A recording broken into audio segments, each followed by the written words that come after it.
Hello दोस्तों, तो आज हम जो एक्सप्लेन करेंगे वो हमारा insight current affairs plus PIB 2 फरवरी का। 3 फरवरी का भी आज ही अपलोड कर दूंगा मैं। ठीक है, तो सबसे पहला इसमें टॉपिक है बायोफ्यूल्स, जो जैव ईंधन होते हैं। ठीक है, इसको अंदर जो आर्टिकल आएगा उसी में कवर कर लेंगे। वहाँ पे भी सेम फिगर दिया रहता है जो शुरू में देते हैं। उसके बाद जो जीएस पेपर 2 से विषय सूची है उसमें पहला टॉपिक है शैक्षणिक विकास हेतु जो स्टार्स जो परियोजना स्टार्ट की गई है। ठीक है, जो टीचर्स हैं उनको स्ट्रेंथन करने के लिए इसको स्टार्ट किया गया है। इसके बारे में देखेंगे क्या क्या इसके जो पॉजिटिव और नेगेटिव है, मतलब क्या क्या प्रोवाइड किया जाएगा टीचर्स को। उसके बाद म्यांमार में जो सेना द्वारा जो तख्ता पलट किया गया है, इसके बारे में देखेंगे कि इसको भारत को इसके पॉजिटिव मतलब इसके समर्थन में जाना चाहिए या इसके नेगेटिव में जाना चाहिए। ठीक है, उसके बाद जो केंद्रीय बजट है जीएस पेपर 3 का, उसके बारे में देखेंगे। आप अगर 2 फरवरी का द हिंदू देखेंगे तो उसमें शुरू के 8-9 पेजेस में सिर्फ बजट ही दिया गया है। ठीक है, तो उसके बारे में देखें कि क्या क्या हमें बजट में प्रोवाइड किया गया। जैसे कि अगर हम स्वास्थ्य हेल्थ के बारे में देखें तो उसको 137% इसको बजट इस बार जो है बढ़ा दिया गया है। उसके बाद वित्त वर्ष जो 2026 है उस तक जो है राजकोषीय घाटा 5% होने की उम्मीद है। तो 2021 और 22 का देखेंगे कि कितना परसेंट रहने की उम्मीद है। वित्त को जो राजकोषीय घाटा है, फिजिकल डेफिसिट है जो। उसके बाद जो स्टारडस्ट जो परियोजना है स्टारडस्ट 1.0, ठीक है, यहाँ पे 1 मिस है। उसके बारे में देखें कि जो अमेरिका द्वारा जो जैव ईंधन चालित जो पहला रॉकेट है, ठीक है, बायोफ्यूल से इसको लॉन्च किया गया है। उसके बाद कुछ प्रीलिम्स फैक्ट हैं छोटे मोटे, इनको देख लेंगे। तो सबसे पहला टॉपिक है जीएस पेपर 2 का, जिसकी यूनिट क्या है, स्वास्थ्य शिक्षा जो मानव संसाधन है। ठीक है, शिक्षा आ गया तो यहाँ पे इस टॉपिक की एंट्री होती है। इससे संबंधित जो भी सामाजिक क्षेत्र है या फिर उनकी सर्विसेज है, जो सेवाएं हैं, उसके विकास है और प्रबंधन जो मैनेजमेंट है उससे संबंधित विषय। ठीक है, शैक्षणिक विकास हेतु स्टार्स परियोजना। तो स्टार्स परियोजना को देखते हैं। स्टार्स की फुल फॉर्म क्या है, जो हमारा strengthening teaching learning and result for states, जो राज्य है उनके लिए रिजल्ट्स। ठीक है, तो राज्यों में शिक्षण सीखने और जो परिणाम है उसको बेहतर बनाने के लिए जो शिक्षा मंत्रालय है, ठीक है, उसकी जो स्टार्स परियोजना है उसको क्रियान्वित किया गया है। इसके लिए जो वित्तीय मदद दी जाएगी वो जो इसमें पैसा दिया जाएगा वो हमारा DAE जो डिपार्टमेंट ऑफ इकोनॉमिक अफेयर्स है, आर्थिक मामलों का विभाग है, प्लस में जो वर्ल्ड बैंक है, विश्व बैंक है, इसके द्वारा इसको समझौते पर जो है हस्ताक्षर किए गए। इसकी कुल लागत अगर हम बात करें तो 5718 करोड़ रुपए की इसकी कुल लागत है। स्टार्स परियोजना के बारे में अगर हम देखें तो इसमें टोटल 6 स्टेट्स में इसे लागू किया जाएगा, जिसमें जो स्कूल है उनकी शिक्षा की जो गुणवत्ता है, शासन में जो सुधार करने हैं, उसके लिए विश्व बैंक समर्थित ये एक परियोजना है। तो 6 स्टेट कौन सी है, अब अगर एजुकेशन की बात है तो केरल तो रहेगा ही रहेगा, है ना। केरल का लिटरेसी रेट काफ़ी हाई है, तो आप केरल को ऐसे याद रख सकते हैं। उसके बाद हिमाचल प्रदेश, मध्य प्रदेश, महाराष्ट्र, उड़ीसा और राजस्थान। ठीक है, यहाँ पे स्टार्स जो परियोजना है वो लागू होगी। अब जो इसको फंडिंग होगी वो किसके द्वारा होगी, केंद्र द्वारा प्रायोजित, मतलब जो इसमें 100% जो फंडिंग देगा वो सिर्फ केंद्र देगा। ठीक है, जो वर्ल्ड बैंक से अलग से जो फंडिंग होगी ना वो केंद्र द्वारा होगी। ठीक है, कोई यहाँ पे राज्य द्वारा कोई भी पैसा नहीं दिया जाएगा। तो स्टार्स परियोजना स्कूली शिक्षा और साक्षरता विभाग जो मिनिस्ट्री ऑफ एजुकेशन है, शिक्षा मंत्रालय, उसके तहत केंद्र द्वारा प्रायोजित एक योजना के रूप में जो है लागू की जाएगी।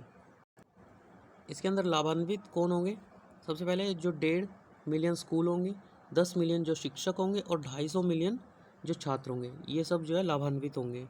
तो परियोजना के अंतर्गत सुधार क्या होगा, जो स्थानीय स्तर पर जैसे महात्मा गांधी जी ने कहा था कि विकेंद्रीकृत की नीति को अपनाने की बात कही थी, है ना। तो मतलब जो छोटे से छोटा लेवल है, जैसे राज्य है उसके अंतर्गत जो जिला होगा, उपजिला होगा। ठीक है, इन स्तरों पर जो शिक्षा सेवाएं है इनके प्रतिपादन पर ध्यान दिया जाएगा, केंद्रित किया जाएगा। ठीक है, उसके अलावा अध्ययन गुणवत्ता, ठीक है, इसको जो है बेहतर बनाने के लिए डाटा संग्रह किया जाएगा। पिछले वर्षों का जो अध्ययन गुणवत्ता है उनका डाटा संग्रह करके उसको एनालाइज किया जाएगा, है ना। तो उससे हम आगे जो है रिजल्ट ओरिएंटेड रहेगा वो भी।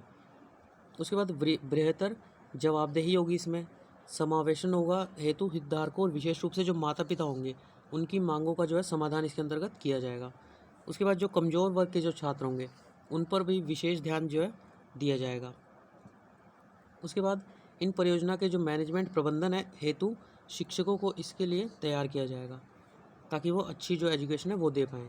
भारत की जो मानव पूंजी आवश्यकता है उसको पूरा करने के लिए जो प्राथमिक कक्षा के छात्र हैं उनकी जो शिक्षा पर निवेश किया जाएगा, उनकी शिक्षा पर।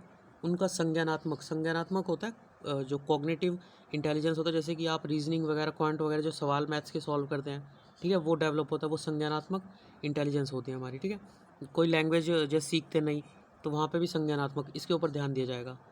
उसके बाद जो सामाजिक और व्यवहार है और जो भाषा कौशल है, इसका विकास जो है सुनिश्चित किया जाएगा। अगर इसके विशिष्ट घटक की बात करें तो इसके अंतर्गत जो CERC है, जो आकस्मिक आपातकालीन प्रतिक्रिया घटक है, ठीक है, इसको शामिल किया जाएगा, जिससे क्या होगा, जो प्राकृतिक कोई भी नेचुरल अगर वो आती है, आपदा आती है, या फिर मानव निर्मित कोई है ना, जैसे कोरोना हो गया, या फिर स्वास्थ्य आपदाएं है, इनके लिए अधिक जवाबदेही इसे बनाया जाएगा। ये लागू किया जाएगा तो जो स्कूल बंद है ना, बुनियादी ढांचा की हानि हुई है जो कोविड की वजह से, अपर्याप्त सुविधाएं हैं, ठीक है, इंटरनेट वगैरह की पहुंच नहीं है मतलब लोगों की, उसके और रिमोट लर्निंग में जो सहायता प्रदान करने के लिए जो प्रौद्योगिकी है, उसके उपयोग जैसी शिक्षण हानि को बढ़ावा देने वाली स्थितियों से निपटने में सरकार जो है इसमें मदद करेगी। उसके बाद जो CERC है, वो जो वित्त पोषण के त्वरित पुनः वर्गीकरण और सहज वित्तीय अनुरोध प्रक्रियाओं को सुव्यवस्थित करने में सहयोग करेगा, ठीक है, जो फाइनेंस हमारा होगा, पैसा होगा, उसको सुव्यवस्थित करने में ये सहयोग करेगा। उसके साथ साथ एक परख जो है परियोजना वो भी लॉन्च की गई है। तो इस परियोजना का मुख्य घटक एक राष्ट्रीय आकलन केंद्र जो परख है, परख की फुल फॉर्म क्या है, performance assessment review and analyse of knowledge for holistic development. Holistic होता है मतलब कंप्लीट डेवलपमेंट, ठीक है, तो इसकी स्थापना करना है। इसके अंतर्गत जो हमारी NEP थी, नेशनल एजुकेशन पॉलिसी या फिर राष्ट्रीय शिक्षा नीति 2020, इसमें शामिल जो केंद्रीय शिक्षा मंत्रालय है, उसके तहत परख एक स्वायत्त संस्थान है, ठीक है, मतलब किसी के अंडर नहीं है, एक स्वायत्त संस्थान है, उसके रूप में ये कार्य करेगा। तथा यह देश में सभी जो स्कूल बोर्ड है उसके लिए छात्रों का आकलन करेगा, उनका मूल्यांकन जो स्टैंडर्ड्स होते हैं, मानक होते हैं, उसको निर्धारित करेगा। वर्तमान में अधिकांश जो स्कूल बोर्ड है, राज्य सरकार है, उनके द्वारा निर्धारित जो मानदंड है, ठीक है, उनका पालन किया जाता है। जो राष्ट्रीय शिक्षा नीति है उसके अनुसार यह राज्य और राष्ट्रीय स्तर पर जो अध्ययन परिणाम होंगे, उनकी निगरानी हेतु मानकीकृत परीक्षण के लिए जो गाइडलाइंस होगी उनको जारी करेगा। तो ये आर्टिकल कहाँ से लिया गया था, इंडियन एक्सप्रेस से। अगला आर्टिकल क्या है, GS पेपर 2 का, ये भारत एवं इसके पड़ोसी संबंध, जो हमारी यूनिट है, ठीक है, उसमें जो म्यांमार है उसके द्वारा जो है, म्यांमार में जो सेना है उसके द्वारा तख्ता पलट किया गया है। तो इसके बारे में देखेंगे किसकी सरकार का जो है तख्ता पलट हुआ है। तो नोबेल पुरस्कार विजेता जो आंग सान सू की थे, उनकी लोकतांत्रिक रूप से चुनी गई सरकार के खिलाफ जो है तख्ता पलट कर दिया गया है। उसके बाद सेना का ये कहना था कि जो नेता है उनको चुनावी धोखाधड़ी की जो प्रतिक्रिया है उसके स्वरूप जो है हिरासत में लिया गया है, ठीक है, चुनावी धोखाधड़ी घोषित किया गया जब वो जीते हैं वहाँ पे। सेना तख्तापलट का भारत के लिए अगर निहितार्थ देखें तो जो भारत के लिए म्यांमार की जो सेना है, जिसका नाम क्या है, तात मांडा, इसके द्वारा सैन्य शासन की जो वापसी हुई है, और आग सान सू की और नेशनल लीग ऑफ डेमोक्रेसी जो वहाँ की पार्टी है, NLD, national league of democracy, इसके राजनीतिक नेताओं की गिरफ्तारी हुई है। ये 30 साल पहले की घटनाओं का दोहराव है। तो 30 साल पहले क्या हुआ था,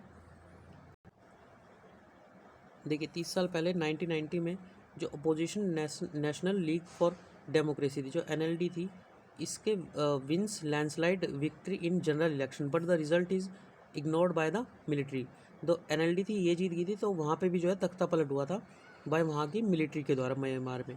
और देखिए कमाल की बात, देखिए 1991 में ही जिनकी अभी सरकार तख्ता पलट हुई है 2021 में, उनका ओंग सैन सू की अवार्डेड, इनको नोबेल प्राइज़ मिला था 1991 में, ठीक है। तो ऐसा कहा गया कि जो ये 30 साल पहले हुआ था ये उसका दोहराव है, मतलब दोबारा इसे रिपीट करा गया। भारत की अगर अगली प्रतिक्रिया की बात करें तो भारत की जो प्रतिक्रिया है इस बार अलग होने की संभावना है। इसके अभी रीज़न हम देखें क्यों अलग होने की संभावना है। भारत म्यांमार में लोकतंत्र की परवाह करता है और इसका महत्व जानते हुए भी वह सैन्य तख्तापलट का विरोध करने का जोखिम नहीं उठा सकता। क्यों नहीं उठा सकता? सबसे पहले अगर भारत की बात करें तो म्यांमार की जो सेना है उसके साथ भारत की सुरक्षा जो संबंध है वो प्रगाढ़ हो चुके हैं, ठीक है। उनकी जो वहाँ की सेना है वहाँ से उनके संबंध जो है अच्छे हो चुके हैं अब। और भारत के लिए उत्तर पूर्वी सीमाओं को विद्रोही समूह से सुरक्षित करने में म्यांमार सेना की सहायता की ज़रूरत को देखते हुए रिश्तों के पुल को जलाना मुश्किल हो जाएगा। देखिए ये हमारी क्या है, उत्तर पूर्वी सीमा है, ठीक है। इंडिया की अगर बात करें तो ये म्यांमार है। तो यहाँ पे देखिए चाइना का कितना बड़ा पार्ट यहाँ म्यांमार से टच कर रहा है, ठीक है। तो हम इनसे अगर रिश्ते ख़राब कर देंगे तो चाइना ईजिली यहाँ के थ्रू हमारे देश में सेंध लगा सकता है, ठीक है। अगर जैसे इंडियन स्टेट की अगर हम बात करें तो इंडियन स्टेट में देखिए जैसे कि हमारा जो अरुणाचल प्रदेश है, नागालैंड, मणिपुर, मिज़ोरम और यहाँ से आके त्रिपुरा, ठीक है। इतनी सारे 1 2 3 4 5 स्टेट से म्यांमार जो है टच कर रहा है, ठीक है। तो हम इसका रिस्क नहीं ले सकते कि हम म्यांमार के जो है वहाँ की जो आर्मी है उनसे दुश्मनी लें, ठीक है। इसलिए हम उसके रिज़ल्ट के बारे में कुछ भी नेगेटिव अब नहीं कहेंगे, ठीक है। इसके अलावा जो आंग सान सूकी है उनकी छवि में जो है बदलाव हुआ है, ठीक है। उनकी जो छवि है वो एक तरह से हम कह सकते हैं धूमिल हो गई है, क्योंकि 2015 में क्या हुआ था, जो रोहिंग्या समुदाय था उनको नृशंसता से मतलब काफ़ी जो निर्दयता से मारा गया था, ठीक है।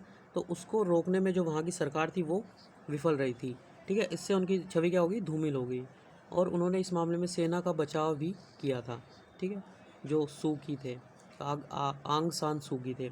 इसके अलावा चीन के लिए अगर हम लाभ की बात करें तो अमेरिका की तरह भारत की कठोर प्रतिक्रिया से मुख्यतः चीन को लाभ होगा, ठीक है। अमेरिका ने कह दिया कि जो सेना है उसके द्वारा किए गए कब्जे को समाप्त नहीं करने पर तख्तापलट के लिए जिम्मेदार लोगों को के खिलाफ कार्रवाई की धमकी दी गई है अमेरिका के द्वारा, पर भारत ऐसा नहीं कर रहा है, ठीक है। राजनीतिक चिंताओं के अलावा कुछ और भी मतलब चिंताएं हैं वहाँ पे, हमारे काफ़ी सारे प्रोजेक्ट्स चल रहे हैं, जैसे कि भारत म्यांमार थाईलैंड त्रिपक्षीय राजमार्ग, ठीक है। ये हमने न्यूज़ में देखा भी था। इन तीनों के बीच एक राष्ट्रीय राजमार्ग जो है डेवलप हो रहा है।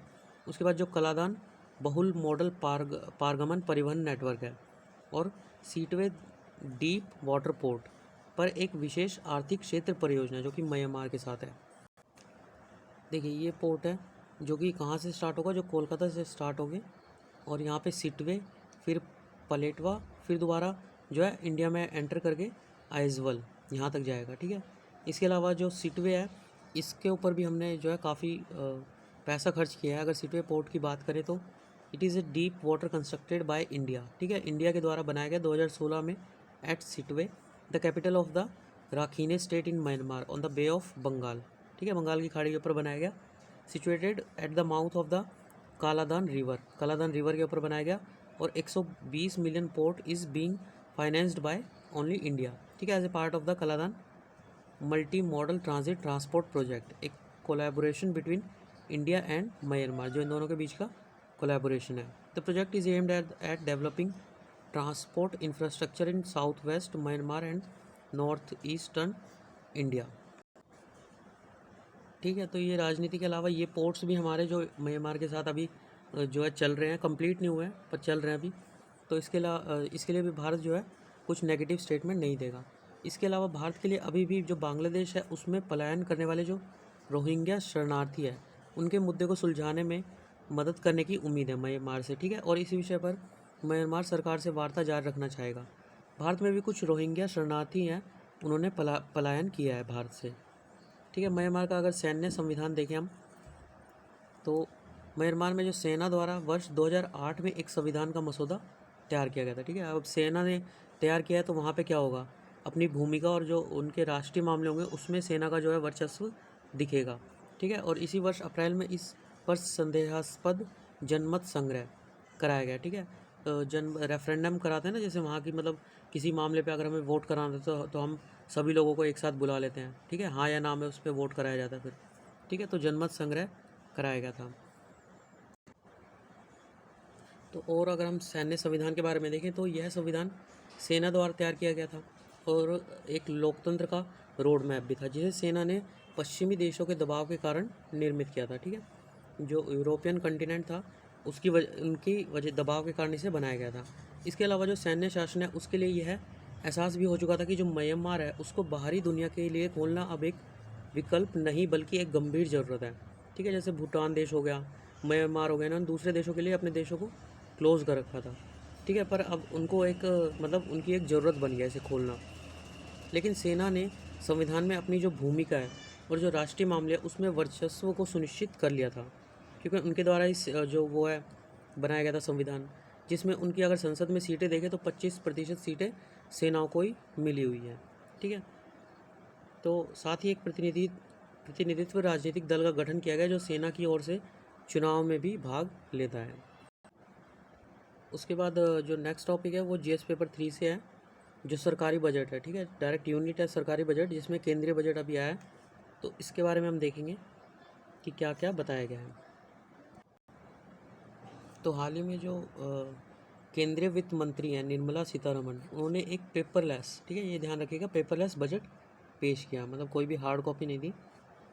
तो सबसे पहले बजट होता क्या है इसके बारे में देखते हैं। तो अगर आप संविधान का अनुच्छेद 112 पढ़े तो उसमें जो भारत का केंद्रीय बजट है उसको वार्षिक वित्तीय वितरण के रूप में जो है निर्दिष्ट किया गया है। ठीक है, यह एक जो है वित्तीय वर्ष में सर मतलब जो हमारा आने वाला साल है उसमें जो भी हम खर्च करेंगे उसकी अनुमानित प्राप्तियाँ, जो मतलब प्राप्त करेंगे हम पैसा, और जो व्यय करेंगे उसका विवरण होता है। ठीक है, इसके अतिरिक्त बजट में निम्नलिखित तत्व शामिल होते हैं। आपने लक्ष्मीकांत में पढ़े होंगे ये सब, वैसे भी राजस्व एवं पूंजीगत जो प्राप्तियाँ उनका अनुमान, राजस्व बढ़ाने के तरीके और उनका साधन, व्यय का अनुमान, समापन वित्तीय वर्ष जो चला गया उसके वर्ष की वास्तविक जो प्राप्तियाँ, एक्चुअल में जो पैसा सरकार को मिला और जो व्यय किया है एक्चुअल में। ठीक है, और उस वर्ष में होने वाले जो घाटा हुआ, फिस्कल डेफिसिट जो हुआ, राजकोषीय घाटा हुआ, और जो अधिशेष मतलब जो सरप्लस है उसके कारण। ठीक है, अधिशेष मतलब जैसे जो एक्स्ट्रा पैसा, मतलब पैसा ज़्यादा मात्रा में अगर कहीं से आया। ठीक है, आगामी वर्ष के लिए आर्थिक और वित्तीय नीतियाँ, जो आने वाला वर्ष है उसके लिए जो भी हमारी आर्थिक नीतियाँ होगी और जो वित्तीय नीतियाँ होगी, अर्थात जो हमारा टैक्सेशन प्रस्ताव है, मतलब कराधान प्रस्ताव है, राजस्व संभावनाएं, व्यय कार्यक्रम और नई जो भी परियोजना या योजना है उनकी शुरुआत। ठीक है, ये मेनली 6 चरण में होता है। सबसे पहले बजट की प्रस्तुति होती है, फिर सामान्य चर्चा होती है, फिर विभागीय समिति द्वारा जांच, फिर अनुदान मांगों पर मतदान होगा, फिर विनियोग विधेयक पर का पारित होता है, उसके बाद वित्त विधेयक पारित होता है। ठीक है, लक्ष्मीकांत में चैप्टर में अच्छे से दिया हुआ है, आपको अगर यहाँ पे ढंग से समझ नहीं आ रहा तो आप एक बार वहाँ पे जाके पढ़ सकते हैं इसे। ठीक है, उसके बाद जो नवीनतम केंद्रीय बजट है उसमें महत्वपूर्ण योजनाओं की सूची है। सबसे पहले स्वास्थ्य और खुशहाली। तो इस बजट में जो है सबसे पहले स्वास्थ्य और खुशहाली, इसके अंतर्गत जो आपने भाषण देखा होगा तो निर्मला सीतारमण जी ने सबसे पहले ही आते ही यही कहा था, प्रधानमंत्री आत्मनिर्भर स्वस्थ भारत योजना, इसका अनाउंसमेंट किया था, जिसके अंतर्गत जो 6 वर्ष है उसमें लगभग 64,180 करोड़ रुपए उसके परिव्यय वाली एक नई केंद्र प्रायोजित स्कीम, जिसमें पीएम आत्मनिर्भर स्वस्थ भारत योजना, इसका शुभारंभ किया जाएगा। ठीक है, इसमें जो प्राइमरी सेकेंडरी और टर्शरी जो स्वास्थ्य प्रणाली है उनकी क्षमता विकसित होगी, मौजूदा राष्ट्रीय संस्थान मजबूत होंगे और नए संस्थाओं का सृजन होगा, जिससे नई और उभरती जो बीमारियां उनकी पहचान एवं इलाज करने में आसानी होगी। ठीक है, जो कि हेल्थ सेक्टर में आपको मैंने बताया शुरू में भी 137% का इजाफा हुआ है। ठीक है, तो इसके अंतर्गत जो है 64,180 करोड़ रुपए का परिव्यय किया जाएगा। उसके बाद है पोषण अभियान 2.0, जो 112 आकाशात्मक जिले हैं उसमें पोषण परिणामों में सुधार हेतु जो पोषण अभियान है 2.0 उसकी शुरुआत की जाएगी। अगला है जल जीवन जो शहरी मिशन है। ठीक है, इनमें देखिए समझाने के लिए ज़्यादा कुछ नहीं है, बट हाँ ये आपको पता होना चाहिए कितना रुपया किसमें खर्च हुआ, थोड़ा सा आइडिया आपको होना चाहिए।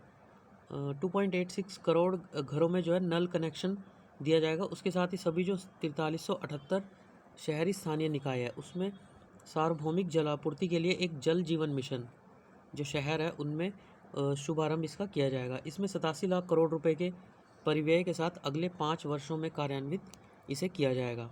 ठीक है, उसके बाद स्वैच्छिक वाहन स्क्रैप नीति, जो भी हमारे वाहन जो 15 से जैसे 20 साल जो हम घर में यूज़ करते हैं और जो वाणिज्यिक वाहन है उनको 15 साल, उसके बाद स्वचालित फिटनेस केंद्रों में से फिटनेस परीक्षण कराए जाने का प्रस्ताव किया जाएगा, मतलब जो इसमें पास नहीं होगा उसे फेल करके और रिजेक्ट कर देंगे उस वाहन को। ठीक है, उसके बाद है न्यूमोकोकल वैक्सीन, इसकी उपलब्धता। ठीक है, ये क्या है, न्यूमोकोकल टीका न्यूमोकोकल रोग से बचाव के लिए दिया जाता है। यह रोग न्यूमोकोकस बैक्टीरिया से संक्रमित होने के कारण होता है। कई लोगों के शरीर में यह बैक्टीरिया होने के बाद भी वह बीमार नहीं होते हैं, जबकि यही लोग सांस छोड़ते और छींकते खांसते हुए बैक्टीरिया को द्रव की अति सूक्ष्म बूंदों के रूप में फैलाकर किसी अन्य को प्रभावित कर देते हैं। ठीक है, मतलब खुद में है पर उन पे इफेक्ट नहीं होगा, पर दूसरों को ये प्रभावित कर सकता है। कुछ मामले में व्यक्ति को जो है न्यूमोकोकल रोग के कारण निम्न तरह के अन्य गंभीर संक्रमण हो सकते हैं। तो कौन से तरह के रोग हो सकते हैं?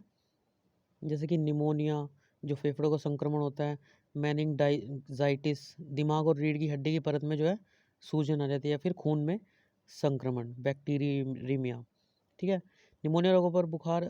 ठीक है, इतना बहुत है इसके लिए, आगे देखते हैं। ठीक है, तो इसके वैक्सीन की जो है उपलब्धता, भारत में तैयार जो न्यूमोकोकल वैक्सीन है, जो मौजूदा समय में केवल 5 राज्यों तक ही सीमित है, उसको देश भर में उपलब्ध कराया जाएगा। इसका उद्देश्य क्या है? हर वर्ष जो 50,000 मौत होती है, उनको, ऐसे बच्चों को मौत के मुंह से बचाना। ठीक है, उसके बाद स्वच्छ भारत मिशन शहरी 2.0, 5 वर्षों 21 से 26 की अवधि में जो है 1.41 लाख करोड़ रुपए के कुल वित्तीय आवंटन के साथ शहरी स्वस्थ भारत मिशन को कार्यान्वित किया जाएगा इसके थ्रू। उसके बाद इंफ्रास्ट्रक्चर की अगर हम बात करें, जो मेगा इन्वेस्टमेंट टेक्सटाइल पार्क क्या होते हैं? जो जैसे कपड़ा वगैरह होता है ना, उनमें निवेश को बढ़ाने के लिए इनका यूज़ किया जाता है। ठीक है, तो इसमें अगले 3 वर्षों में जो 7 टेक्सटाइल पार्क है, उनको स्थापित किया जाएगा। उसके बाद 20,000 करोड़ रुपए की लागत से जो है विकास वित्त संस्थान, जो फाइनेंशियल इंस्टीट्यूट होते हैं, उनको डेवलप करने के लिए इनकी स्थापना का प्रस्ताव दिया जाएगा। ठीक है, एक राष्ट्रीय मुद्रीकरण पाइपलाइन, जो नेशनल मोनेटाइजिंग पाइपलाइन है, इसको शुरू करने और प्रगति का अवलोकन करने हेतु एक डैशबोर्ड तैयार किया जाएगा। इसके अलावा जो भारतीय रेलवे है, उसके द्वारा भारत के लिए एक राष्ट्रीय रेल योजना, ठीक है, जो 2030 तक तैयार की जाएगी। इस योजना को 2030 तक भविष्य के लिए तैयार जो रेलवे तंत्र है, उसको सृजित करने के लिए इसका यूज़ किया जाएगा। उसके बाद सार्वजनिक बस परिवहन सेवाएं हैं, इसमें भी विस्तार किया जाएगा। ठीक है, इसके लिए 18,000 करोड़ रुपए की लागत की एक नई योजना शुरू की जाएगी। ठीक है, ये सब योजना है, जब फ्यूचर में जब इनका अनाउंसमेंट होगी तो उसके साथ ही से पढ़ लेंगे। उसके अलावा टायर 2 शहर और टायर 1 शहर, इन शहरों के आसपास में इलाकों में कम लागत में जो समान अनुभव है, सुविधा है, सुरक्षा है, इससे युक्त जो मेट्रो रेल प्रणालियाँ है। ठीक है, ये होता क्या है टायर 1 टायर 2 देखते हैं। देखिए, टायर 1 सिटी कौन सी होती है? Currently there are 8 tier 1 city which include Bangalore, Chennai, Delhi, Mumbai, Hyderabad, Kolkata और पुणे। अगर टायर 2 की बात करें तो इसमें जो है include the likes of Agra, Lucknow, Jaipur, Chandigarh, Nagpur. ठीक है, इनके अलावा जो भी बची हुई सिटी है वो टायर 3 की सिटी में आती है। तो इन सिटीज़ में जो मेट्रो रेल प्रणाली है, उसको शुरू करने के लिए 2 नई तकनीक, जो मेट्रो लाइट और मेट्रोनियो, इनको लागू किया जाएगा। उसके अलावा जो उपभोक्ता है उनके लिए विद्युत वितरण जो कंपनी होंगी ना, वहाँ पे एक से अधिक वितरण कंपनी को जो है इशू किया जाएगा। जैसे कि अगर हम दिल्ली की बात करें तो दिल्ली में टाटा DDPL है ना, उसके अलावा अगर एक और कंपनी आ जाती है तो इनमें कंपटीशन हो जाएगा कि कौन सस्ती प्रोवाइड करा रहा है। ठीक है, इसकी वजह से भी जो है अपने आप ही, मतलब जो कस्टमर है उनको इस ऑप्शन मिल जाएगा एक, ताकि उनको सस्ता बिजली यूज़ कर सकें वो। ठीक है, उसके अलावा हरित ऊर्जा स्रोत है, उनसे हाइड्रोजन उत्पन्न करने के लिए जो राष्ट्रीय हाइड्रोजन मिशन है। ठीक है, ये हमने जनवरी में करंट अफेयर में पढ़ा भी था, जो हाइड्रोजन से कैसे हम जो है एनर्जी प्रोड्यूस कर सकते हैं। ठीक है, तो उसके लिए एक राष्ट्रीय हाइड्रोजन मिशन तैयार किया जाएगा। उसके अलावा जो बड़े बंदरगाह है, अपने दम पर अपनी परिचालन सेवाओं के प्रबंधन से एक ऐसा मॉडल बनने की ओर कदम बढ़ाएंगे, जहाँ एक जो प्राइवेट सेक्टर होगा ना, निजी साझेदार, उसकी उनकी तरफ से बंदरगाह का प्रबंधन करेगा, मतलब मैनेज करेगा। ठीक है, ये सब हम डेली करंट अफेयर में जो पहले हमने पढ़े थे, ये सब पढ़ चुके हैं हम। ठीक है, प्राइवेटाइजेशन करने की बात चल रही है, मतलब जो बंदरगाह होते हैं उनको मैनेज करने के लिए। उसके अलावा उज्ज्वला योजना, ये क्या थी? जो उज्ज्वला योजना है, ये प्रधानमंत्री उज्ज्वल योजना कब लॉन्च हुई थी? 1 मई 2016 को। 50 million LPG connection to women of below poverty line families. ठीक है, 50,000 LPG कनेक्शन हुए थे। ए बजटरी एलोकेशन कितना था इसमें? 80 billion made for the scheme, इस स्कीम के लिए। ठीक है, उसके अलावा official website launch year 2016, active है eligibility, how to apply, launched by Narendra Modi. अगर इसी मिनिस्ट्री की बात करें तो ministry of petroleum and natural gas. ठीक है, मिनिस्ट्री जरूर याद रखिएगा इसकी। तो उज्ज्वला योजना में क्या होगा? इसका लाभ 8 करोड़ परिवारों को पहले ही मिल चुका है, और अब 1 करोड़ अतिरिक्त लाभार्थियों तक इसका विस्तार किया जाएगा। ठीक है, अगले 3 वर्षों में शहरी गैस वितरण नेटवर्क में 100 अतिरिक्त शहरों को जो है जोड़ा जाएगा। जम्मू कश्मीर जो है संघ शासित क्षेत्र में एक गैस पाइपलाइन परियोजना का भी शुरुआत की जाएगी। उसके बाद वित्तीय पूंजी देखते हैं इसके अंतर्गत क्या है। जो वित्तीय पूंजी है इसके अंतर्गत क्या किया जाएगा, एक एकल प्रतिभूति बाजार संहिता इसको लागू किया जाएगा, जिसके अंतर्गत जो सेबी अधिनियम 1992, डिपॉजिटरी अधिनियम 1996, प्रतिभूति अधिनियम, मतलब इन सारे अधिनियम को क्या किया जाएगा, एकल प्रतिभूति बाजार संहिता में समेकित करने का प्रस्ताव किया जाएगा। ठीक है, इसके लाभ क्या होंगे, इससे जो हमारी जो कंप्लायंस कॉस्ट होगी ना उसमें कमी आएगी। कंप्लायंस मतलब जो नियम वगैरह बनाते हैं ना हम, मतलब काफ़ी सारे मार्केट को मिला के अगर हम एक ही में बना देंगे तो उसके ऊपर अगर हम एक नियम पास करेंगे तो वो सब उसी के अंडर आ जाएंगे। ठीक है, तो हमारी कंप्लायंस कॉस्ट अलग पड़ जाएगी। उसके अलावा it marks a step towards a single financial regulator हो जाएगा एंड स्ट्रीमलाइनिंग मल्टीपल लॉज, बहुत सारे नियमों को एक ही नियम के अंतर्गत लाया जाएगा। ठीक है, ऑर्डिनेंस कोई भी पास हुआ है, गाइडलाइंस है, रेगुलेशन है, वो सब एक ही पास करना होगा हमें, है ना। डिफरेंट मार्केट को हम एक ही उसमें रख देंगे, एक ही जगह पे इकट्ठा कर लेंगे। इसके अलावा जो इन्वेस्टर चार्ट है, जो इन्वेस्टर इन्वेस्ट करते हैं पैसे को, उनके लिए एक इन्वेस्टर चार्ट बनाया जाएगा। ठीक है, उसके बाद कृषि की अगर बात करें तो इसमें बजटरी एलोकेशन क्या हुआ है, जो ऑपरेशन ग्रीन योजना है इसके दायरे में अब 22 जल्दी सड़ने वाले, मतलब जो प्रोडक्ट्स होते हैं जैसे टमाटर वगैरह, ये जल्दी सड़ने वाले, इनको जो है इंक्लूड किया जाएगा। ठीक है, शामिल किया जाएगा, ताकि इनका ट्रांसपोर्ट जो होगा ना, वितरण जो होगा वो जल्दी से जल्दी किया जा सके। ई नैम बाजार संस्थान, इसके साथ 1000 अतिरिक्त मंडियों को एकीकृत किया जाएगा। ठीक है, ई नैम क्या है, ऑनलाइन जो मार्केटिंग करते हैं ना सब्जियों वगैरह, मतलब जो हमारे फूड प्रोडक्ट्स हैं उन सब की, तो उसमें 1000 अतिरिक्त मंडियों को एकीकृत किया जाएगा। उसके बाद एपीएमसी है, उसकी अवसंरचना सुविधाएं बढ़ाने के लिए कृषि अवसंरचना कोष उपलब्ध किया जाएगा। ठीक है, तो एपीएमसी है क्या, देखिए इसे जो है पॉज करके आप पढ़ लेना। एपीएमसी हम डायरेक्टली अगर हम कहें तो एक तरह से मंडियाँ ही होती है। ठीक है, जो मार्केट होता है जहाँ पे जाके खरीदना पैसे का लेन देन होता है, तो इसे पॉज करके पढ़ लीजिएगा पैराग्राफ को। तो इसी के लिए कृषि अवसंरचना कोष बनाया जाएगा। उसके बाद जो मछली पकड़ने के 5 प्रमुख केंद्र है, जो कोची, चेन्नई, विशाखापट्टनम, पारादीप और पेटुआ घाट, इनको आर्थिक गतिविधियों के केंद्र के रूप में विकसित किया जाएगा। उसके बाद जो समुद्री शैवाल की जो खेती है उसको बढ़ावा दिया जाएगा। उसके लिए तमिलनाडु में जो बहुउद्देशीय समुद्री शैवाल पार्क है उसकी स्थापना की जाएगी। ठीक है, उसके बाद जो पेट्रोल, डीजल, सेब, शराब जैसी चुनिंदा जो वस्तु है इन पर जो डेवलपमेंट सेस, ये हमने पढ़ा था ना, मतलब जो एक्स्ट्रा सेस लगा देते हैं, जो मतलब हमें पता होता है ना कि एक जो वस्तु है जैसे सिगरेट वगैरह, जो अल्कोहल है, कि ये बिकेंगी, है ना, लोग खरीदेंगे तो उस पर हम एक्स्ट्रा जो सेस लगा देते हैं, पैसे मतलब एक तरह से ब्याज के ऊपर, टैक्स के ऊपर टैक्स।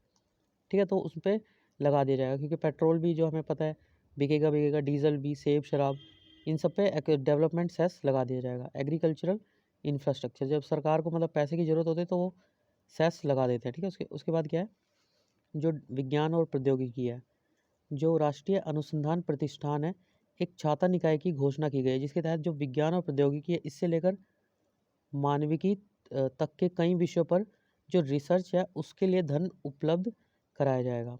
ठीक है, एनआरएफ एक स्वायत्त निकाय है, इसमें सभी प्रमुख अनुसंधान और शिक्षा निकाय जो है शामिल होंगे।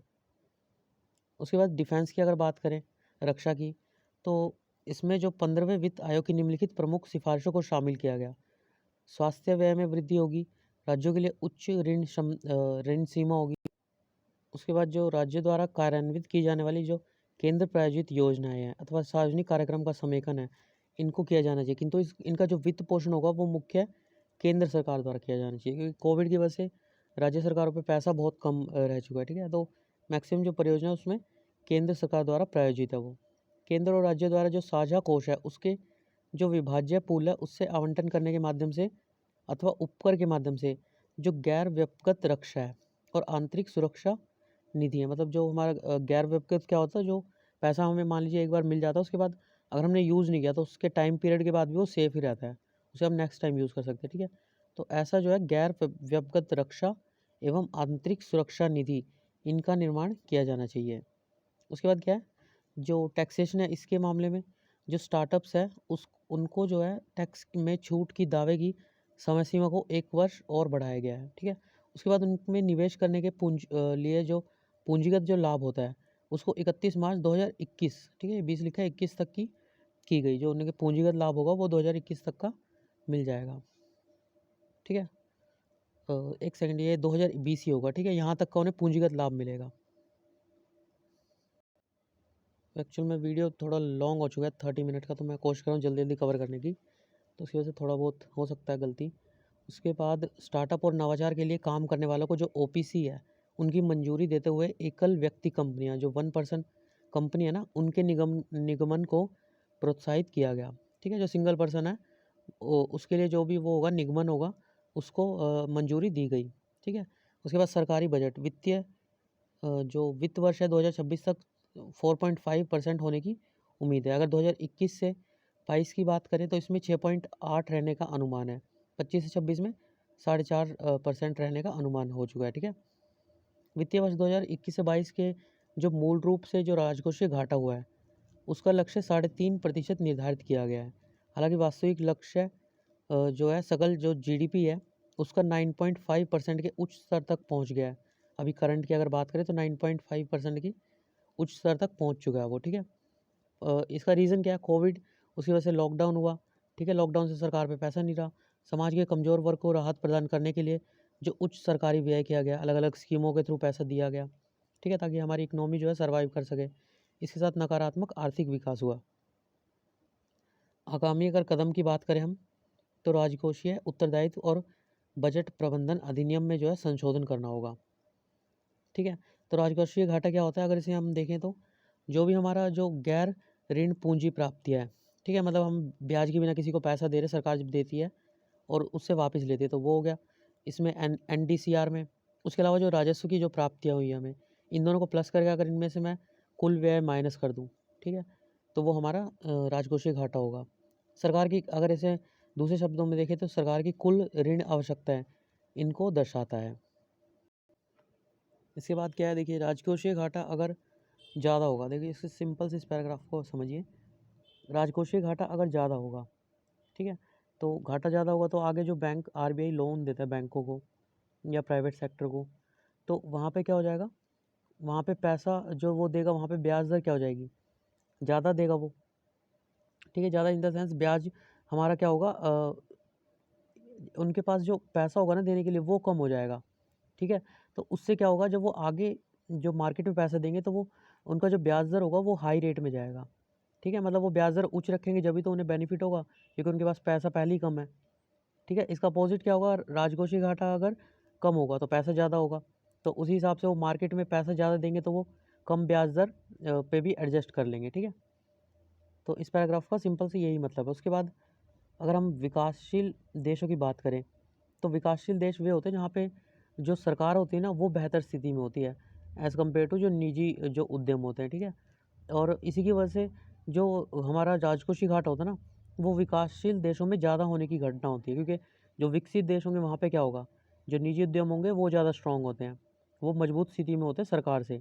ठीक है, तो वहाँ पे राजकोषीय घाटा कम होने की उम्मीद होती है एज़ कम्पेयर टू जहाँ पे विकासशील देश होंगे, वहाँ पे सरकारी जो होगी बेहतर होगी, तो वहाँ पे राजकोषीय घाटा जो है ज़्यादा क्वांटिटी में होगा। ठीक है, इसके बाद जो विकासशील अर्थव्यवस्था उसमें सरकारों को राजस्व वृद्धि के पर्याप्त साधन नहीं होने पर भी सामाजिक और भौतिक जो अवसंरचना है उस पर अग्रिम निवेश करना ही पड़ेगा। मतलब राजकोषीय घाटा ज़्यादा हो रहा है पर जो उन्हें निवेश करना है, जो हमारे सामाजिक और भौतिक जो इंफ्रास्ट्रक्चर है उस पर उसे फिर भी पैसा खर्च करना ही होगा, है ना, उसे वो नहीं रोक सकते हैं। भारत में राजकोषीय उत्तरदायित्व और बजट प्रबंधन होता है, जो फिजिकल रिस्पॉन्सिबिलिटी और बजट मैनेजमेंट है एफआरबीएम, उसके अधिनियम के तहत जो राजकोषीय घाटा है उसमें जो जीडीपी है ना उसके 3% तक की कमी एक आदर्श स्थिति बताई जाती है। मतलब नेक्स्ट ईयर के लिए जैसे कि जो बजट आता है तो उसमें अगर 3% की कमी हुई है तो वो एक आदर्श स्थिति बताई गई है। दुर्भाग्य से ऐसा जो भारत की सरकार है वो अभी तक प्राप्त नहीं कर पाई है। ठीक है, उसके अलावा एफआरबीएम जो है राजकोषीय उत्तरदायित्व और जो बजट प्रबंधन है एफआरबीएम 2003 जो है वित्तीय घाटे को कम करने के लिए वित्तीय विनियमन करता है, मतलब रेगुलेट करता है। ठीक है, विनियमन क्या होता है, रेगुलेट करना फाइनेंस को, वित्तीय को। ठीक है, तो इसके अलावा उसके और क्या उद्देश्य है एफआरबीएम के, जो भारत की राजकोषीय प्रबंधन प्रणाली है उसमें ट्रांसपेरेंसी पारदर्शिता को लाना। अधिनियम का दीर्घकालिक उद्देश्य भारत में राजकोषीय स्थिरता प्राप्त करना और जो आरबीआई है उसको भारत में जो मुद्रास्फीति है उससे निपटने के लिए लचीलापन प्रदान करना। ठीक है, मुद्रास्फीति क्या होता है? महंगाई मतलब जब बहुत ज़्यादा बढ़ जाती है तो मार्केट में पैसा कम हो जाना। ठीक है, जिसकी वजह से जो सरकार है उसको मार्केट में पैसा डालना पड़ता है। तो इससे निपटने के लिए एक लचीलापन लाना एफआरबीएम का काम है। ठीक है, यह अधिनियम भारत में ऋण का अत्यधिक न्यायसंगत वितरण करने के लिए लागू किया गया था। उसके अलावा एफआरबीएम एक्ट की अगर प्रमुख विशेषताएं देखें हम तो मध्यकालिक सरकार के संसद में प्रतिवर्ष केंद्रीय बजट के साथ निम्न दस्तावेजों को भी ये प्रस्तुत करता है एफआरबीएम एक्ट। कौन से दस्तावेज है? मध्यकालिक राजकोषीय नीति विवरण, वृहद आर्थिक रूपरेखा विवरण, राजकोषीय नीति कार्य नीति विवरण। इन तीनों डॉक्यूमेंट का जो है एफआरबीएम द्वारा प्रस्तुत किया जाता है। तो अगला टॉपिक भी साइंस एंड टेक से ही है। ठीक है, जो अमेरिका है उसने स्टारडस्ट 1.0 को पहला रॉकेट है जो उसको लॉन्च किया है। तो 31 जनवरी को जो मेन जो अमेरिका में स्थित एक जगह है उसकी लॉरिंग कॉमर्स सेंटर से जो स्टारडस्ट 1.0 है इसको प्रक्षेपित किया गया है। यह जैव ईंधन चालित पहला वाणिज्यिक अंतर्राष्ट्रीय प्रक्षेपण बन गया है। ये जैव ईंधन पारंपरिक रूप से इस्तेमाल किए जाने वाले रॉकेट ईंधन के विपरीत पर्यावरण के लिए अहानिकारक है। ठीक है, अभी आप जैव ईंधन देखेंगे कि किस किस चीज़ से जो है बनता है। स्टारडस्ट 1.0 छात्रों एवं बजट पेलोड के लिए उपयुक्त एक प्रक्षेपण वाहन है। जैव ईंधन होता क्या है? कोई भी जो हाइड्रोकार्बन ईंधन है जो किसी कार्बनिक पदार्थ जैसे कि जीवित या मृत पदार्थ है उससे कम समय दिन सप्ताह या महीने में निर्मित होता है उसे हम जैव ईंधन मानते हैं। जैसे कि किस किस चीज़ से बनता है ये? जो ठोस लकड़ी होती है, पौधों से प्राप्त जो सूखी सामग्री है, मतलब एक तरह से जो हम सॉइल में मिट्टी में जो भी कुछ डालें और वो डिस्पोज हो जाए, है ना, जैसे पॉलीथीन वगैरह डालते हैं वो डिस्पोज नहीं होता, पर जो भी हम ये सब चीज़ें अगर सॉइल में अगर ये घुल जाएँ तो ये डिस्पोज हो जाता है, अपने आप ख़त्म हो जाती है। ठीक है, तो ये जैव ईंधन बनाती है। तरल में अगर लिक्विड में बात करें तो बायो इथेनॉल, इथेनॉल क्या होता है? ज्वलनशील होता है। और बायो डीजल। उसके बाद गैसीय में बात करें तो बायोगैस। इसी के अंतर्गत अगर हम बायोफ्यूल की बात करें जो जैव ईंधन होता है तो इसमें देखिए प्राइमरी में क्या आता है? जो लकड़ी होती है ना, लकड़ी जो चिप्स होते हैं, लकड़ी के चिप्स होते हैं, पैलेट होते हैं, एनिमल वेस्ट हो गया, फॉरेस्ट और क्रॉप रेजिड्यू होता है, लैंडफिल गैसेज होती हैं, ये सब हमारे प्राइमरी में आ जाता है। ठीक है, उसके बाद सेकेंडरी में हमारी जनरेशन वाइज इसे डिवाइड किया गया है। जैसे कि फर्स्ट जनरेशन में अगर हम बात करें तो बायो इथेनॉल जो कि ज्वलनशील है, और ब्यूटेनॉल बाय मतलब फर्मेंटेशन क्या होता है? सड़ाना। किस चीज़ को सड़ाते हैं?